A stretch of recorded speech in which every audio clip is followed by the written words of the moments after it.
آئندہ کسی کو چائے پیش نہیں کی جائے گی، سرکاری ملازمین چائے گھر سے بھی کرائیں گے۔ بیٹا میرے پاس تو ٹکٹ کے پیسے نہیں ہیں۔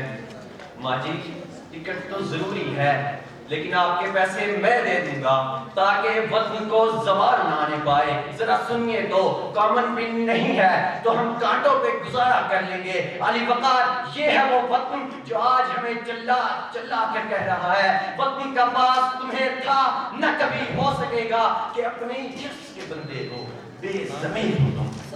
علی وقار جب میں اس تقریر کی تیاری کے لیے خلوت اور تنہائی میں بیٹھا تو میری ذہانت، میری فطانت، میری فہم و فراست کے لمحے کے لیے ڈگمگا گئی۔ اس لمحے مجھے اندازہ ہوا کہ کرپشن محض پیسے کی نہیں ہوتی۔ جب میں ایک طالب علم بن کر امتحان میں نقل کرتا ہوں تو میں وطن سے ایک مجدد چھین لیتا ہوں۔ جب میں استاد بن کر طلباء کو اقربا پروری کی عملی مثال بن کر دکھاؤں، جب میری قابلیت پر سفارش کو ترجیح دی جائے، جب عدالتوں میں مظلوم در بدر پھرتے ہوں، جب دفتروں میں قائد کے فرمان کی بجائے قائد کی تصویریں چلتی ہوں، جب ہسپتالوں کے باہر مظلوم سسک کر مرتے ہوں، جب سڑکوں پر بچے جنم دیے جاتے ہوں اور مجھے پیسے کے بنا بے لباس سمجھا جاتا ہو، تو علی وقار سنیے، میری چیخوں پکار سنیے۔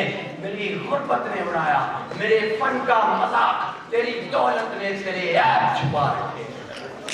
علی وقار جہاں غریبوں کی بچیوں کو اغوا کر کے قتل کر کے پھینک دیا جاتا ہو، جہاں غریبوں کے پیارے مدتوں تک کھوئے رکھتے ہوں، جہاں غریب بچوں کے سامنے ان کے والدین کو گولیاں ماری جاتی ہوں، جہاں غریب کو اچھوت سمجھا جاتا ہو، جہاں تھانہ کچہری کو مرا کے گھر کی باندیاں ہوں، وہاں کے شعراء کیوں نہ کہیں غریب شہر ترستا ہے ایک نوالے کو، امیر شہر کے کتے بھی راج کرتے ہیں۔ علی وقار جس خلیفہ کی خلافت میں فرات کے کنارے ایک کتے کا مرنا بھی سانحہ سمجھا جاتا ہو، اور اسی خلیفہ کی خلافت کے نقشے قدم پر بنی ریاست مدینہ میں بچے بلک کر جاتے تھے، نوجوان خودکشیاں کرنے لگے، عزتوں کے محافظ عزتوں کے لٹیرے بن جائے، جانوں کے رکھوالے قاتل بن جائے۔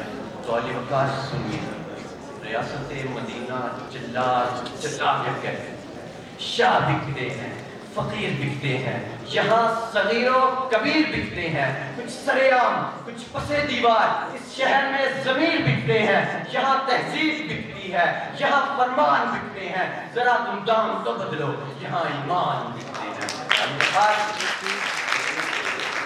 آپ سب اپنے پیشے کی کرپشن کو جانتے ہیں، آپ سب اسے سمجھتے ہیں، اپنے گربان میں چلتے ہیں۔ میرا مقصد آپ کو اندھیروں میں دھکیلنا نہیں اور نہ ہی محض مقابلے کی تقریر کر کے انعام حاصل کرنا، میرا مقصد حق پہنچا دینا۔